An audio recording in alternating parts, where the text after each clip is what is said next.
نحمده ونصلي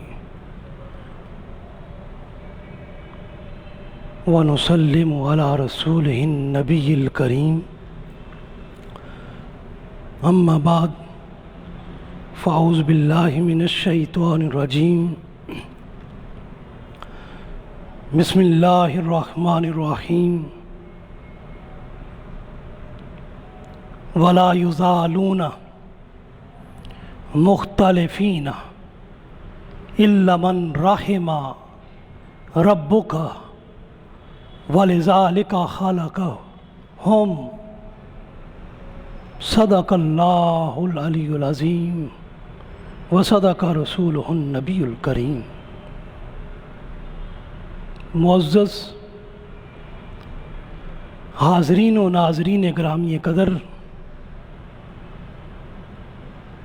آج ہمارا موضوع ہے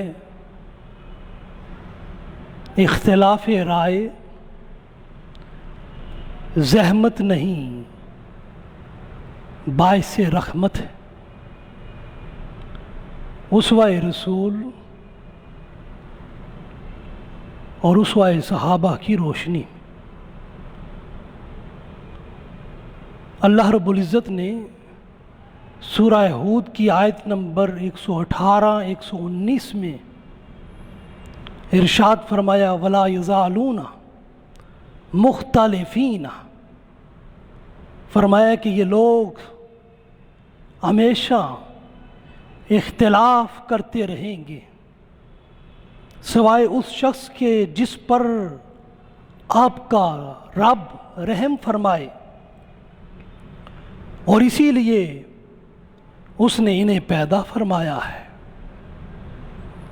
حاضرین و ناظرین گرامی قدر، انسان کی سرشت میں اختلاف بھی ہے، نزاع اور تنازع بھی ہے،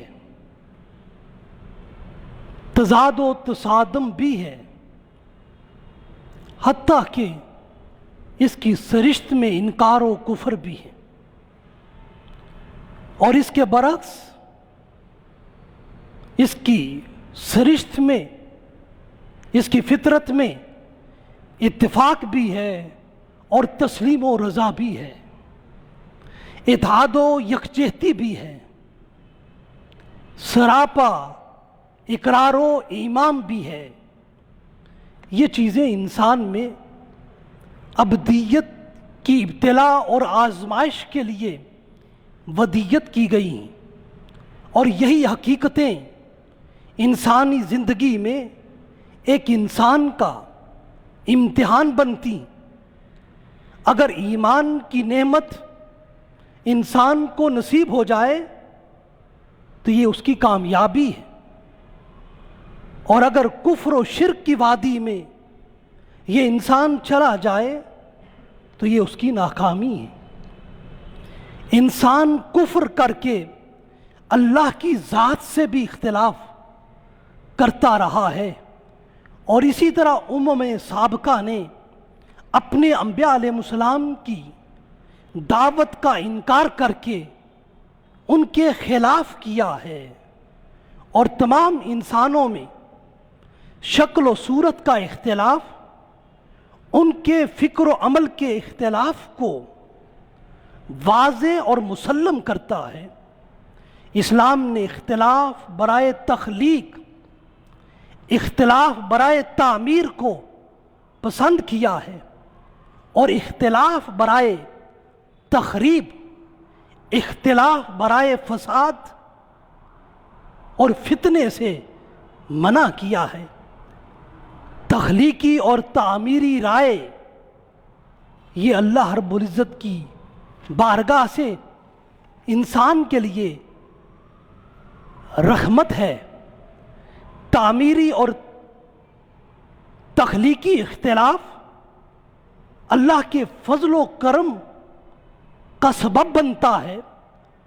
تخریبی اور فسادی اختلاف عداوت کا، دشمنی کا باعث اور سبب بنتا ہے۔ حاضرین و ناظرین گرامی قدر، اختلاف رحمت کی امثلہ کثیرہ ہمیں رسول اللہ صلی اللہ علیہ وسلم کی سیرت اقدس اور صحابہ اکرام رضوان اللہ علیہم اجمعین کی زندگیوں سے میسر آتی ہیں۔ اختلاف بمعنی خلاف و مخالفت نسبت رسالت مآب صلی اللہ علیہ وآلہ وسلم کے حوالے سے کفر بن جاتا ہے۔ صحابہ اکرام اور اہل بیت اطہار کا رسول اللہ صلی اللہ علیہ وآلہ وسلم سے اس تناظر میں اختلاف قطعاً نہ تھا، اور نہ انہوں نے اس حوالے سے رسول اللہ صلی اللہ علیہ وسلم سے بحیثیت رسول اختلاف کیا ہے۔ اختلاف رائے انسان کی جبلت اور فطرت میں ہے، اس لیے مطلقاً اس کا انکار نہیں کیا جا سکتا۔ ایمان بالرسالت ان بشری خصائل کو اور ان بشری فطرتی اوصاف کو ختم نہیں کرتا، اور ان کا ختم کرنا فطرت سے بغاوت اور سرکشی ہے۔ اسلام کی پوری عمارت نظام فطرت پر استوار ہے۔ خیر القرون میں اختلاف رائے پر رحمت کا غلبہ تھا، اور ان کے اعلیٰ ایمان کی وجہ سے ان کے بشری رذائل پر اعلیٰ خصائل کی حکمرانی اور سلطانی قائم تھی۔ حاضرین و ناظرین گرامی قدر، اسلام میں کتاب و سنت کی تعبیرات کا تنوع ہی قطعی دلائل کی بنا پر باعث رحمت ہے، اور اسی میں امت کی آسانی اور سہولت ہے۔ جب اختلاف نزاع اور خلاف میں بدلنے لگے تو اس کو کتاب اللہ اور سنت رسول کے میزان پر پھر تولا جانے لگا، اور جب بھی اس کو اس میزان پر تولا جائے گا، اس اختلاف رائے کا ضرر، اس کا نقصان خود بخود ختم ہو جائے گا۔ قرآن و سنت کی میزان پر تل کر وہ اختلاف رائے امت کے لیے باعث رحمت بن جائے گا۔ حاضرین و ناظرین گرامی قدر، انسانوں میں اختلاف رائے ان کی صلاحیت، قابلیت اور تجربے کے مختلف ہونے کی وجہ سے ظاہر ہوتا ہے۔ تمام انسان اپنے اوصاف و کمالات، تجربات و مشاہدات میں مختلف درجات کے حامل ہوتے ہیں، اور تمام انسان نفس انسانیت میں برابر ہے، مگر درجات اور خصوصیات میں مختلف ہیں۔ اور انسانوں میں سے سب سے افضل طبقہ انبیاء علیہ السلام کا ہے، اور یہ سب نفس نبوت میں برابر ہیں، مگر درجات میں مختلف ہیں، ایک دوسرے پر درجہ و فضیلت رکھتے ہیں۔ ان سب انبیاء میں افضل الدرجہ والمقام سید المرسلین خاتم النبیین حضرت محمد مصطفیٰ صلی اللہ علیہ وآلہ وسلم کا ہے۔ باری تعالیٰ نے رسول اللہ صلی اللہ علیہ وسلم کی سیرت اقدس کو تمام انسانوں کے لیے اسوہ حسنہ قرار دیا ہے، اور اسوہ حسنہ انسانوں کی جملہ ضرورتوں اور ان کی تمام طبعی خصلتوں کی تکمیل کرتا ہے۔ اس بنا پر اسوہ رسول کے تناظر میں اختلاف رائے کے موضوع کو جب ہم جاننا چاہیں تو ہمیں اسوہ رسول سے رہنمائی تب ہی میسر آ سکتی ہے کہ جب رسول اللہ صلی اللہ علیہ وآلہ وسلم نے اپنے اصحاب سے، اپنے ماننے والوں سے اختلاف کیا ہو۔ صحابہ اکرام نے آپ سے بحیثیت رسول، بحیثیت نبی کبھی بھی اختلاف نہیں کیا ہے، بلکہ جب بھی اختلاف کیا ہے تو بحیثیت قائد اور راہبر کے آپ سے اختلاف کیا ہے۔ صحابہ اکرام نے رسول اللہ صلی اللہ علیہ وسلم کی اجازت و اذن ہی سے مختلف معاملات میں اختلاف رائے کا اظہار کیا ہے۔ صحابہ اکرام کی زندگیوں میں اطاعت الہی اور اطاعت نبوی کا غلبہ تھا، اور ان کا اختلاف اسی اطاعت کو عمل کے سانچے میں ڈالنے کے لیے استفسار اور رہنمائی کے اصول کے لیے تھا۔ حاضرین و ناظرین گرامی قدر، حضرت معاذ بن جبل عظیم ترین صحابی رسول تھے، اور اصحاب رسول میں سے فقاہت اور فقیہ ہونے میں شمار ہوتے تھے۔ وہ اپنی قوم کے امام تھے، فرض نمازوں کی امامت کراتے تھے، نماز میں طویل قرات کیا کرتے تھے، ان کے رکوع اور سجود طویل ہوتے تھے۔ نماز میں ان کے عمل طوالت سے مقتدیوں میں سے بعض کو اختلاف ہو گیا، جس کی وجہ سے انہوں نے ایک دو بار اپنی نمازیں الگ پڑھیں۔ صحابہ اکرام کے مابین اس اختلاف کی خبر بارگاہ رسالت مآب صلی اللہ علیہ وسلم میں پہنچی، تو اس پر آپ نے اختلاف کے حل کے لیے حضرت معاذ بن جبل کو حکم دیا کہ وہ فرض نمازوں کو بہت طویل نہیں بلکہ درمیانہ اور مختصر پڑھا کرے۔ حاضرین و ناظرین گرامی قدر، اسی طرح نماز ہی کے مسئلے میں ایک اہم اور مشہور اختلاف حضرت عمر فاروق نے رسول اللہ صلی اللہ علیہ وسلم کی ذات اقدس سے کیا تھا، جب رئیس المنافقین عبداللہ بن ابی سلول خزرجی کا انتقال ہو گیا، تو اس کی نماز جنازہ پڑھانے کا مسئلہ سامنے آیا۔ حضرت عمر فاروق اس کی اسلام دشمنی کی وجہ سے اور اسلام کو مسلسل نقصان پہنچانے کی وجہ سے اس رائے اور موقف پر قائم تھے کہ اس کی نماز جنازہ نہ پڑھائی جائے، جبکہ رسول اللہ صلی اللہ علیہ وسلم اپنی شان رحمت للعالمین کی بنا پر اور باری تعالیٰ کی طرف سے وحی کے ذریعے واضح ممانعت نہ ہونے کی وجہ سے امت مسلمہ کے وسیع تر مفاد اور مصالحے کے پیش نظر نماز جنازہ پڑھانے کے لیے آمادہ تھے۔ بہرحال رسول اللہ صلی اللہ علیہ وسلم نے اس کی نماز جنازہ پڑھا دی، اور اس کے بعد اللہ رب العزت نے یہ حکم قرآن میں نازل کر دیا کہ آج کے بعد آپ کسی منافق کی نماز جنازہ نہ صرف آپ نے پڑھانی نہیں ہے بلکہ فرمایا وَلَا تَقُمْ عَلَىٰ قَبْرِهِ، اور اس کی قبر پر بھی آپ کھڑے نہ ہوں۔ حاضرین و ناظرین گرامی قدر، 2 ہجری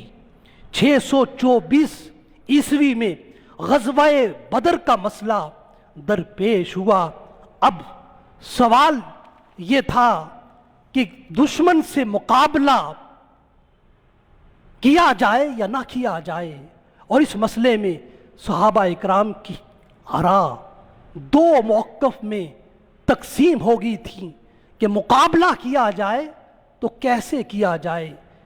صحابہ اکرام کی اکثریت نے یہ رائے دی کہ اس لشکر جرار کا جو قریش کی طرف سے آ رہا ہے، اس کا مقابلہ کیا جائے، اور مقابلہ بھی آگے بڑھ کر کیا جائے، دفاع کرتے ہوئے، اور ان کی طاقت و قوت سے مرعوب نہ ہوا جائے، اور نہ ہی ان سے قطعاً لرزاں اور ترساں اور خوف زدہ ہوا جائے۔ غزوہ بدر میں مسلمانوں کو عظیم الشان فتح حاصل ہوئی، جس کے نتیجے میں بہت زیادہ مال غنیمت حاصل ہوا، اور 70 اکابر قریش جنگی قیدی ہوئے۔ اب ان اسیران بدر کے ساتھ کیا سلوک کیا جائے؟ صحابہ اکرام کی آراء اس مسئلے میں 2 موقف میں تقسیم ہو گئی تھیں۔ حضرت ابو بکر صدیق رضی اللہ تعالی عنہ اور متعدد اصحاب رسول کی رائے یہ تھی کہ اپنے اپنے اعزاء و اقارب سے فدیہ لے کر ان کو قید سے آزاد کر دیا جائے۔ دوسری رائے حضرت عمر فاروق رضی اللہ تعالی عنہ اور دیگر متعدد صحابہ اکرام کی تھی کہ یہ سب دشمنان اسلام ہیں، انہوں نے مسلمانوں کو سخت تکلیف پہنچائی ہے اور اسلام کے فروغ میں یہ رکاوٹ بنے رہے ہیں، لہذا ہر مسلمان اپنے قریبی عزیز کو خود ہی قتل کر دے تاکہ بعد ازاں قبائلی قصاص کا مسئلہ بھی پیش نہ آئے۔ رسول اللہ صلی اللہ علیہ وسلم کی رائے بھی پہلے موقف جو آپ کی شان رحمت اللہ عالمینی کے باعث آپ کی اس شان کے قریب تر تھا، آپ کی رائے اس موقف کی طرف تھی کہ ان کو فدیہ لے کر آزاد کر دیا جائے، اس لیے آپ نے اسیران بدر سے فدیہ لے کر ان کو آزاد کرنے کا فیصلہ فرمایا۔ قیدی اور ان کے ورثاء نے بھی اس فیصلے کو باخوشی قبول کر لیا، جبکہ بعد ازاں آیات قرآنی اور آیات تفسیر نے حضرت عمر فاروق رضی اللہ تعالی عنہ والے موقف کو ترجیح دی اور دوسرے موقف کو بھی رحم و معافی کے ساتھ قبول کرنے کی نوید سنائی۔ حاضرین و ناظرین گرامی قدر، اسی طرح میدان بدر ہی میں جب اسلامی لشکر کے لیے قیام گاہ کا فیصلہ کیا گیا تو اس وقت حضرت حباب بن منذر اوسی نے رسول اللہ صلی اللہ علیہ وسلم سے بدر میں پڑاؤ کے مقام کے حوالے سے اختلاف کیا کہ جنگی نقطہ نظر سے جس جگہ کا پڑاؤ کے لیے لشکر کے ٹھہرنے کے لیے انتخاب کیا جا رہا ہے وہ درست نہیں ہے، اور اس جگہ کا انتخاب وحی الہی کی بنا پر نہیں ہوا تھا، بلکہ اس کا انتخاب حربی تدبیر نبوی کی بنا پر تھا۔ اس لیے رسول اللہ صلی اللہ علیہ وسلم نے ان کی رائے کو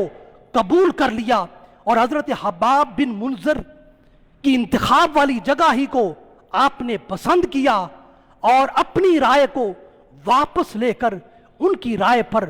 فیصلہ سنایا۔ حاضرین و ناظرین گرامی قدر، غزوہ بدر کی شکست کفار و مشرکین کو بہت زیادہ پریشان کر رہی تھی۔ اس کا بدلہ لینے کے لیے انہوں نے بڑے پیمانے پر تیاری کی، ایک لشکر جرار کے ساتھ مدینہ منورہ پر حملے کے لیے پیش قدمی کی۔ ساکنان مدینہ منورہ کو جب یہ خبر ملی تو مجلس مشاورت کا انعقاد ہوا کہ کیا ان کے ساتھ جنگ شہر میں محصور ہو کر کی جائے یا کھلے میدان میں کی جائے۔ رسول اللہ صلی اللہ علیہ وسلم اور متعدد صحابہ اکرام کی رائے یہ تھی کہ شہر میں محصور ہو کر مقابلہ کیا جائے، جبکہ اس کے برعکس حضرت امیر حمزہ اور کچھ نوجوان اور جوشیلے صحابہ اکرام کی رائے یہ تھی کہ کھلے میدان میں ان کا مقابلہ کیا جائے۔ دونوں طرف وزنی دلائل تھے، جذبات و تجربات سے معمور بیانات تھے۔ رسول اللہ صلی اللہ علیہ وسلم کا خیال مبارک بھی یہ تھا کہ اتنے بڑے لشکر کا مقابلہ کھلے میدان میں کرنا مشکل ہوگا، اس لیے مسلمان فوج تعداد کے لحاظ سے بھی اور اسباب حرب اور جنگ کے اعتبار سے بھی کمزور تھی، اس لیے شہر میں رہتے ہوئے بہترین دفاع کیا جا سکتا تھا۔ دوسری طرف جوش و ولولے کا آہنگ تھا کہ شہر میں محصور ہو کر دفاع کرنا ملی غیرت کے خلاف ہے، اور اس سے قبل انصار نے کبھی بھی ایسا نہیں کیا تھا۔ اس عمل سے مسلم موقف کی کمزوری ظاہر ہوگی۔ اس دوسری رائے اور اس میں بے مثال جوش و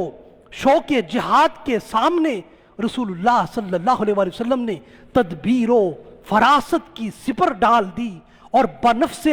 نفیس ہتھیار اور جنگی لباس زیب تن کر کے میدان جنگ میں لڑنے کے لیے تیار ہو گئے۔ جوشیلے صحابہ اکرام کو جب یہ احساس ہوا کہ انہوں نے رسول اللہ صلی اللہ علیہ وسلم کی مرضی کے خلاف اپنی رائے دی ہے، اب انہوں نے اپنی رائے کو تبدیل کر کے موقف اول کی طرف رجوع کرنا چاہا، تو اس پر رسول اللہ صلی اللہ علیہ وسلم نے فرمایا کہ اللہ کا رسول جب ایک بار ہتھیار پہن کر نکل پڑے تو پھر میدان جنگ کی طرف جانے کا اپنا نبوی فریضہ بہر صورت ادا کر کے رہتا ہے۔ اسی طرح حاضرین و ناظرین گرامی قدر، ہم دیکھتے ہیں غزوہ احد کے موقع پر بھی ایک اور اختلاف رائے، تیر انداز دستے کا درہ چھوڑنے اور اس پر آخر تک جمع رہنے کے حوالے سے پیش آیا، جب رسول اللہ صلی اللہ علیہ وسلم اور اسلامی لشکر کفار و مشرکین سے مقابلہ کرنے کے لیے جبل احد کے پاس پہنچا تو قریشی لشکر پہلے ہی وہاں پر پہنچ چکا تھا اور یوں موضوع لشکرگاہ پر ان کا قبضہ ہو چکا تھا۔ رسول اللہ صلی اللہ علیہ وسلم نے اسلامی لشکر کے سپہ سالار کی حیثیت سے احد پہاڑ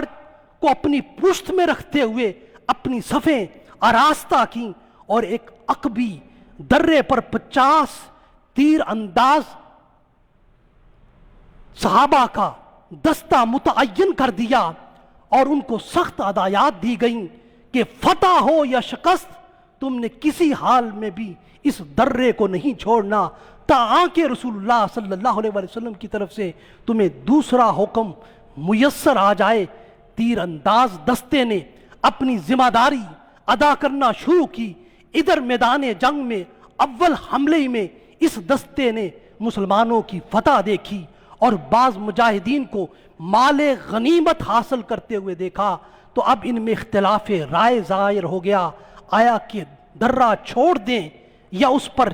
جمے رہیں اور اس کو نہ چھوڑیں۔ اس اختلاف رائے کے نتیجے میں زیادہ نے درہ چھوڑ دیا اور 10 کے قریب صحابہ کرام وہاں جمے رہے اور انہوں نے اپنے امیر کی رائے سے اختلاف کرتے ہوئے درہ چھوڑ دیا اور زیادہ نے یہ سمجھا کہ مقصد پورا ہو گیا ہے، مسلمانوں کو فتح ہو گئی ہے، اور کچھ نے سمجھا کہ ہمیں ہر حال میں اس درے پر موجود رہنا ہے، فتح ہو یا شکست ہمیں یہی حکم دیا گیا ہے کہ ہمیں نے اس درے کو نہیں چھوڑنا۔ انہوں نے رسول اللہ صلی اللہ علیہ وسلم کے فرمان کا مفہوم دوسروں کو سمجھانے کی بہت کوشش کی، مگر وہ اپنی تعبیر پر اڑے رہے کہ اب فتح ہو چکی ہے، ہمیں یہ درہ چھوڑ دینا چاہیے۔ امیر درہ اور دوسرے چند مجاہدین کی رائے سے اختلاف کر کے زیادہ اصحاب نے اس درے کو چھوڑ دیا اور ادھر شکست کھا کر بھاگتا ہوا قریشی لشکر اور اس کا سپہ سالار ماہر جنگ خالد بن ولید مخزومی نے جب دیکھا کہ یہ درہ خالی ہے اور یہاں پر تعداد بھی وہ پہلے جیسی نہیں رہی، کم ہو گئی ہے، انہوں نے پیچھے اس درے سے مسلمان سپاہ پر حملہ کر کے اسلامی لشکر کو ناقابل تلافی نقصان پہنچایا اور یوں مسلم لشکر کی فتح اس درے سے آنے والے کفار کے ان شاہ سواروں کی وجہ سے وہ فتح شکست میں بدل گئی۔ تو دیکھتے ہی دیکھتے فتح شکست کی صورت اختیار کر لیتی ہے۔ حاضرین و ناظرین گرامی قدر، اسی طرح غزوہ خندق کے موقع پر دشمن کی طویل ترین محاصرہ کی بنا پر جب سامان رسد کی فراہمی بہت مشکل اور ناممکن ہوگی تو اس وقت ایک مسالت کی تجویز پر اختلاف رائے سامنے آیا۔ رسول اللہ صلی اللہ علیہ وسلم نے اپنے اصحاب لشکر کے سامنے ایک تجویز رکھی کہ ہم ان سارے اتحادی قبیلوں کی اجتماعی قوت کو فن حرب کے تقاضوں کے مطابق منتشر کریں اور کفار کے متحدہ لشکر سے قبیلہ غطفان کو مدینہ منورہ کی 1/3 پیداوار دے کر قریشی اتحاد سے ان کو الگ کیا جائے اور مدینہ منورہ کا محاصرہ اٹھانے پر ان کو آمادہ کیا جائے، اور اس طرح قریش کے اس محاصرہ میں دراڑ پڑ جائے گی اور ان کی قوت کمزور ہو جائے گی۔ قبیلہ خزرج کے سردار سعد بن عبادہ اور قبیلہ اوس کے سردار سعد بن معاذ دونوں انصاری صحابہ نے اس تجویز سے اختلاف کیا اور انہوں نے کہا کہ ہم نے بدترین حالات میں بھی ایسی تدابیر کو اور ایسی تدبیر کو اختیار نہیں کیا، یہ تجویز ہماری قومی اہمیت اور اسلامی وقار کے خلاف ہے۔ اور ان دونوں اور دیگر اصحاب نے پہلے اچھی طرح معلوم کر لیا تھا، جان لیا تھا کہ یہ تجویز نبوی وحی الہی پر مبنی نہیں ہے، یہ صرف اور صرف فن حرب کی رسول اللہ صلی اللہ علیہ وسلم کی ایک حرب کی تدبیر ہے اور ایک رائے ہے۔ جب ان کو معلوم ہو گیا کہ یہ رائے کسی بھی اعتبار سے یہ وحی الہی پر مشتمل نہیں بلکہ ایک جنگی چال کے طور پر ہے، تو انہوں نے اس رائے سے اختلاف کیا اور رسول اللہ صلی اللہ علیہ وسلم نے ان کی رائے کے اختلاف کو تسلیم کرتے ہوئے اپنی رائے اور اپنی تجویز کو واپس لے لیا۔ اس کے بعد قریشی اتحاد کو توڑنے کے لیے حضرت نعیم بن مسعود اشجعی نے اپنی خدمات پیش کی، جس میں وہ کامیاب ہوئے۔ حاضرین و ناظرین گرامی قدر، ایک اختلاف رائے صلح حدیبیہ کے سفر کے حوالے سے پیش آیا کہ یہ سفر ہتھیاروں کے ساتھ کیا جائے یا بغیر ہتھیاروں کے۔ جب ہم صلح حدیبیہ کے سفر کے بارے میں جائزہ لیتے ہیں تو یہ اصلاً غزوہ نہ تھا، نہ ہی فوجی اقدام تھا، بلکہ یہ سفر عمرہ کے لیے تھا، عمرے کے لیے سفر کیا گیا تھا۔ اب مسئلہ یہ درپیش تھا کہ یہ سفر کیسے کیا جائے۔ ایک تجویز یہ تھی کہ سفر ہتھیاروں کے ساتھ کیا جائے، ہتھیار سجائے جائیں، مگر اس میں خدشہ تھا کہ اس سے قریش کے اندر اشتعال پھیلے گا اور وہ اس سفر کو فوجی اقدام سمجھیں گے، جبکہ دوسری رائے یہ تھی کہ قریشی اکابر مسلمانوں کی دشمنی پر آج تک ثابت قدم ہے اور متعدد جنگیں مسلمانوں کے خلاف اور اہل مدینہ پر مسلط کر چکے ہیں، اور دونوں کے درمیان جنگی صورتحال اب بھی قائم ہے۔ اس لیے ضروری ہے کہ اسلحہ کے ساتھ سفر کیا جائے، اور اسلحہ کے ساتھ سفر کرنا اس صورتحال کے پیش نظر ناگزیر ہے تاکہ بوقت ضرورت وہ کام آ سکے۔ ان دونوں آراء کے نتیجے میں غور و خوض کے بعد یہ فیصلہ ہوا کہ جنگی ساز و سامان کو بہرحال ساتھ لے کر چلا جائے، مگر اس کو نمایاں نہ کیا جائے، صرف تلوار کو جسم پر رکھا جائے، جو کہ ایک مسافر کا اس وقت کے تناظر میں ایک ہتھیار بھی تھا۔ بقیہ اسلحہ کو فیصلہ ہوا کہ اسے مخفی رکھا جائے اور عمرہ کی اجازت ملنے تک اس کو مخفی رکھا جائے اور کسی جگہ پر چھپا دیا جائے۔ حاضرین و ناظرین گرامی قدر، صلح حدیبیہ کے موقع پر ہی ایک اور اختلاف رائے سفیر نبوی کے حوالے سے سامنے آئی۔ حضرت عمر فاروق رضی اللہ تعالی عنہ کا نام سفیر نبوی کے طور پر سامنے آیا کہ ان کو اہل مکہ کے ساتھ مذاکرات کرنے کے لیے رسول اللہ صلی اللہ علیہ وسلم نے بھیجنا چاہا، اور اس تجویز کے پیچھے یہ مصلحت کار فرما تھی کہ حضرت عمر فاروق رضی اللہ تعالی عنہ نہ صرف عظیم مدبر اور مرد جری تھے، بلکہ قریشی مجلس دار الندوہ کے عام منصب سفارہ پر فائز رہ چکے تھے اور سفارتکاری کی باریک بینیوں کو اچھی طرح جانتے تھے۔ مگر اس رائے پر خود حضرت عمر فاروق رضی اللہ تعالی عنہ کو تأمل ہوا کہ مکہ مکرمہ میں اس وقت ان کے خاندان بنو عدی اور دیگر حلیفوں کی غیر موجودگی میں ان کا جانا ان کے لیے خطرناک تھا۔ اس بنا پر انہوں نے حضرت عثمان بن عفان اموی کو سفیر نبوی بنا کر قریش کے پاس بھیجنے کی رائے دی، اور ان کی حمایت میں وہاں پر بہت زیادہ بااثر لوگ تھے۔ رسول اللہ صلی اللہ علیہ وسلم کو بھی حضرت عمر فاروق رضی اللہ تعالی عنہ کی یہ رائے پسند آئی، تو اس بنا پر حضرت عثمان غنی رضی اللہ تعالی عنہ کو سفیر نبوی بنا کر مکہ میں قریش سے مذاکرات کے لیے بھیج دیا گیا۔ حاضرین گرامی قدر، اسی طرح ہم دیکھتے ہیں صلح حدیبیہ میں صحابہ کرام کا سب سے بڑا اختلاف معاہدہ صلح کی شرائط پر تھا۔ خاص کر اس معاہدے کی دو شقیں ان کے لیے سہانے روح تھیں۔ ایک یہ کہ قریش کا کوئی بھی فرد مسلم ہو یا کافر ہو مدینہ چلا جائے تو اسے بہرحال واپس مکہ کرنا ہوگا، اور دوسرا یہ کہ مدینہ کا کوئی فرد مکہ میں آ جائے تو اس کی واپسی ضروری نہ ہوگی۔ ابھی یہ شرائط صلح زبانی طے ہو رہی تھیں۔ اسی دوران سفیر مکہ سہیل بن عمر عامری کے فرزند مسلم جو اسلام قبول کر چکے تھے، حضرت ابو جندل عمر بن سہیل، وہاں کسی طرح قید خانے سے نکل کر پہنچ گئے۔ ان کا خستہ و نزار جسم زخموں سے چور چور تھا، ہاتھوں اور پاؤں میں بیڑیاں تھیں۔ رسول اللہ صلی اللہ علیہ وسلم نے ان کی آزادی کے لیے عمر بن سہیل کو آمادہ کیا، مگر وہ معاہدے کی ان شقوں کو قانونی تحفظ دینے اور معاہدے کی ساری شرائط کی پاسداری پر ڈٹ گئے اور اڑ گئے، لہذا ایفائے عہد کے تحت اس معاہدے پر عمل کر کے ابو جندل کو مکہ واپس بھیجا گیا۔ صحابہ اکرام میں سے اکثر اور حضرت عمر فاروق ابو جندل کی واپسی کے منظر کو دیکھ کر اپنے ایمانی جذبات میں بے قابو ہو گئے اور اس معاہدے کی شکوں کو اور اس ذلت امیز منظر کی وجہ سے پورے معاہدے پر عرف گیری کرنے لگے۔ حضرت عمر فاروق نے حضرت ابو بکر صدیق اور خود رسول اللہ صلی اللہ علیہ وسلم کی ذات اقدس کے سامنے اس معاہدے کی کمزوریوں کا غضبناکی کے لہجے میں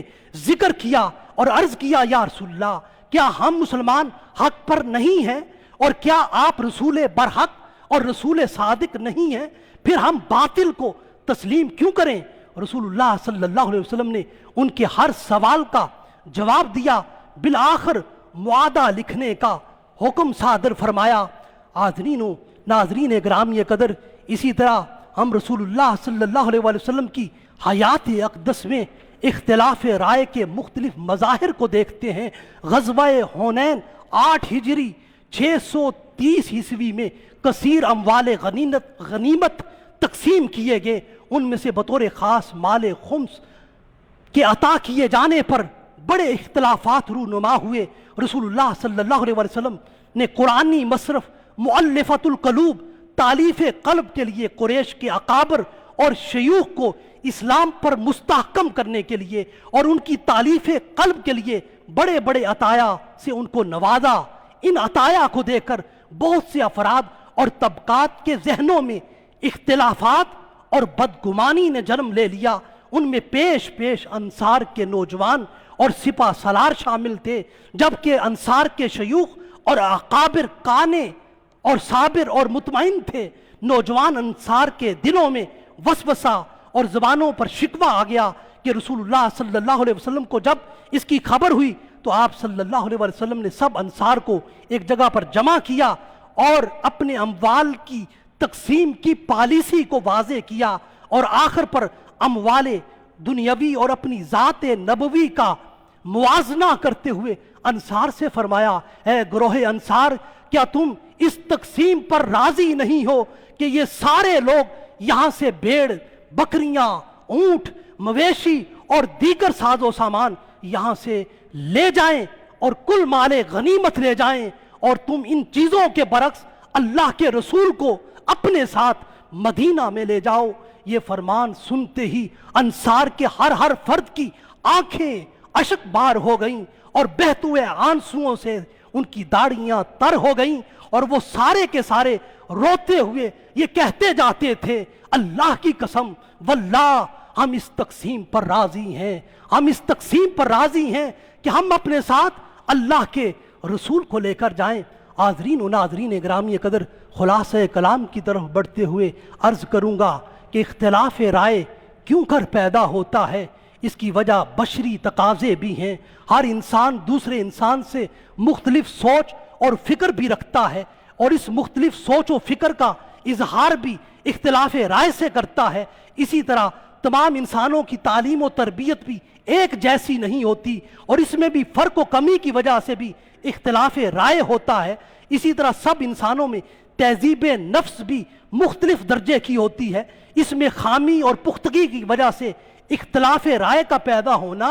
ممکن ہے۔ بہرحال انسانی زندگی میں اختلاف رائے ہونا ایک فطرتی امر ہے، اور اسوہ رسول اور اسوہ صحابہ میں سے اس کا ہونا ضروری بھی تھا۔ جب ہم اس اختلاف رائے کو فطرتی کہتے ہیں تو ہمارے سامنے فطرت آدم ہے۔ ہم سب انسان اسی فطرت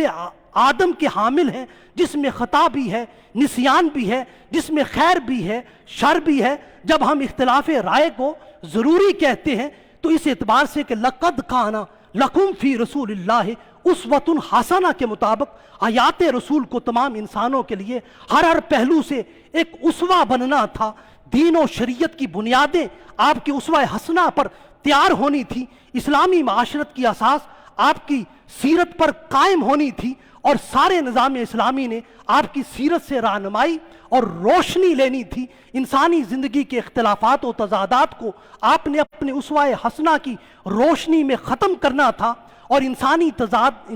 تصادم اور تنازعات کے فیصلے کرنا تھے، شر پر خیر کو غالب کرنا تھا، فجور پر تقوی کو ترجیح دینی تھی، انسانی بہیمیت پر اس کی ملکوتی صفت کو غلبہ دینا تھا، اختلافات کو کیسے ختم کرنا ہے، ان کو حل کیسے کرنا ہے اور کس حد تک ان اختلافات کو برداشت کرنا ہے، یہ سارے اسباق اور یہ سارے نمونے رسول اللہ صلی اللہ علیہ وسلم کی سیرت سے امت کو عطا کیے جانے تھے۔ اس لیے رسول اللہ صلی اللہ علیہ وسلم کی سیرت کا تمام مسلمانوں کے لیے پیغام یہ ہے کہ اختلافات زحمت کو ختم کیا جائے اور باہم اختلافات رحمت کو فروغ دیا جائے۔ صحابہ اکرام منصوص معاملات میں اختلافات رسول اللہ صلی اللہ علیہ وسلم سے کبھی نہ کرتے تھے، اور ان کے جو بھی اختلاف تھے امام ابن تیمیہ کے نزدیک وہ اختلاف تنوع کے زمرے میں آتے تھے، جس کو شاہ ولی اللہ نے کہا اصل ایک ہے مگر اس کی فروع مختلف ہیں۔ اختلاف رائے در حقیقت ایک اصل کی فروع متعددہ اور مختلفہ کی وجہ سے رونما ہوتے تھے۔ اصل ایک ہونے کی مثال یوں ہے جیسے نیک اور اچھا کام دائیں ہاتھ سے کرنے کی سنت ہے اور فعل سو بائیں ہاتھ سے کرنے کی ہدایت ہے۔ اس سنت میں کسی قسم کا تنوع نہیں، سنن اور نوافل میں اختلاف تنوع پایا جاتا ہے۔ ایک اصل کی متعدد فروع اور انواع ہیں، جیسے وضو، غسل اور نماز کی سنتے ہیں۔ اس میں اختلاف تنوع صحابہ اکرام کی وجہ سے تھا۔ جیسے کسی نے رسول اللہ صلی اللہ علیہ وسلم کو دیکھا اور آپ نے وضو کے اعضاء کو 2 بار دھویا ہے، کسی نے دیکھا 3 بار دھویا ہے۔ 2 اور 3 بار دھونا یہ اختلاف تنوع ہو گیا تھا اور بن گیا تھا، اور یہ سب اختلافات امت میں ہمیشہ محمود رہے ہیں، پسندیدہ رہے ہیں، اور ان اختلافات پر کسی نے کسی بھی فریق کے حق اور باطل ہونے کا کبھی بھی فتویٰ نہیں دیا۔ حاضرین و ناظرین گرامی قدر، رسول اللہ صلی اللہ علیہ وسلم غیر منصوص معاملات اور غیر قطعی احکام شریعت میں صحابہ اکرام کو آراء کا اختلاف کرنے کی اجازت دیتے تھے، اور ان کے ساتھ باہمی مشاورت کا انعقاد کیا کرتے تھے، اور مشورہ میں ان کو شریک کیا کرتے، اور آزادانہ ان کو اظہار خیال کا اذن اور اجازت دیتے، اور ان کے اختلاف کو خوش دلی کے ساتھ قبول کرتے تھے، ان میں کسی کے مشورہ کو عملاً قبول کر لیتے تھے۔ اس طرح منصوص معاملات میں صحابہ اکرام کو سوالات کرنے، وضاحت طلب کرنے کی بھی اجازت دیتے تھے، اور بسا اوقات فضول اور محمل سوال پر اظہار ناراضگی ضرور فرماتے، مگر حق کے سوال کو کبھی ختم نہیں کرتے تھے اور کبھی بھی سوال کرنے سے منع نہیں کرتے تھے۔ غیر منصوص معاملات اور غیر قطعی حکم نبوی میں صحابہ اکرام کے سوالات، مشورے، تجاویز اور مختلف آراء آ جاتی تھیں، جیسے حضرت حباب بن منذر خزرجی انہوں نے اور حضرت عمر فاروق اور دیگر صحابہ اکرام کے مشورے سے آپ نے غزوہ بدر، غزوہ احد، صلح حدیبیہ، غزوہ خیبر، غزوہ طائف میں لشکرگاہ کے قیام اور ان کے مقام اور اسلامی فوج کی نقل و حرکت کو ان کی آراء کے مطابق کیا تھا، اور غزوہ احد میں اپنی رائے ثواب کے برخلاف بعض جوشیلے صحابہ اکرام کے اصرار پر کھلے میدان میں جنگ کی تجویز قبول کر لی تھی۔ اسی طرح غزوہ بدر کے جنگی قیدیوں کے لیے حضرت ابوبکر صدیق کی رائے کے مطابق فدیہ لینا قبول کیا تھا، اور یہ تجویز آپ کی شان رحمت اللہ عالمینی کے قریب تر تھی، جبکہ حضرت عمر فاروق حضرت سعد بن معاذ کی تجویز قبول نہ کی تھی، جبکہ دوسری تجویز کو بعد ازاں قرآن نے بھی اس کی تائید کی۔ غزوہ خندق میں حضرت سعد بن معاذ اور حضرت سعد بن عبادہ کی تجویز کی بنا پر آپ نے قبیلہ بنو غطفان کی 1/3 پیداوار مدینہ شہر کی دینے کی اپنی تجویز، اپنی رائے واپس لے لی تھی، اور صلح حدیبیہ کے موقع پر حضرت عمر فاروق اور عام صحابہ اکرام کے صلح کے معاہدے کی شکوں میں اختلافات جب سامنے آئے تو آپ نے ان سب کا فکر و نظریہ سنا ضرور مگر قبول نہ کیا۔ اسی طرح غیر منصوص معاملات میں اختلاف کرنے کی رسول اللہ صلی اللہ علیہ وسلم صحابہ اکرام کو خود اجازت دیتے تھے، اور ان کے اختلافات میں سے کسی کے اختلاف کو ان کا بہتر خیال و فکر اور عمدہ طرز عمل جانتے ہوئے قبول کر لیتے تھے، یا ان کے اختلافات کو برداشت کر لیتے تھے، مگر ان کو اختلاف کرنے کے بنیادی حق سے کبھی محروم نہیں کرتے تھے، اور اختلاف رائے سے ان کو منع کبھی نہیں کرتے تھے اور اس کو ان کا حق تلفی تصور کرتے تھے۔ حضرت زید بن حارثہ نے تمام تر مشاورت اور رہنمائی کے باوجود حضرت زینب بنت جہش کو طلاق دے دی، اور یہ طلاق دینا ان کا حق تھا۔ رسول اللہ صلی اللہ علیہ وسلم نے اسے تسلیم کر لیا، اور باری تعالیٰ نے حضرت زینب کا نکاح آسمانوں پر آپ سے کرا دیا، اور شریعت اسلامی میں متبنہ کی بیوی کے ساتھ نکاح کرنے کے احکامات آئے۔ حاضرین و ناظرین گرامی قدر، اختلاف رائے کی ایک وجہ انسانی مزاج کا فطرتی اختلاف بھی ہے۔ مہاجرین اصحاب رسول میں ان کی جغرافیائی حدود، سماجی روایات اور تہذیبی شناخت کی وجہ سے ان میں مردانہ صلابت پائی جاتی تھی، قوامیت کا غلبہ تھا، حاکمیت کے احساس سے وہ مملوک تھے، جبکہ انصار صحابہ اکرام کے مزاج میں رافت اور لینت تھی، نرمی اور لطافت تھی، عورتوں کے ساتھ ان کی خوش سلوکی تھی۔ رسول اللہ صلی اللہ علیہ وسلم نے ان دونوں کی فطرتی صلاحیتوں سے ایک دوسرے کو مستفید اور مستنیر کیا۔ حکمت نبوی کا یہی تقاضا تھا، اور رسول اللہ صلی اللہ علیہ وسلم کی حکیمانہ فراست کے نتیجے میں قریشی اکابر اور مردوں میں سختی اور شدت کا خاتمہ ہوا۔ عورتوں کو ان کے فطرتی حقوق، آزادی رائے اور عمل کی اجازت دینے لگے۔ رسول اللہ صلی اللہ علیہ وسلم نے اپنی حکیمانہ فراست سے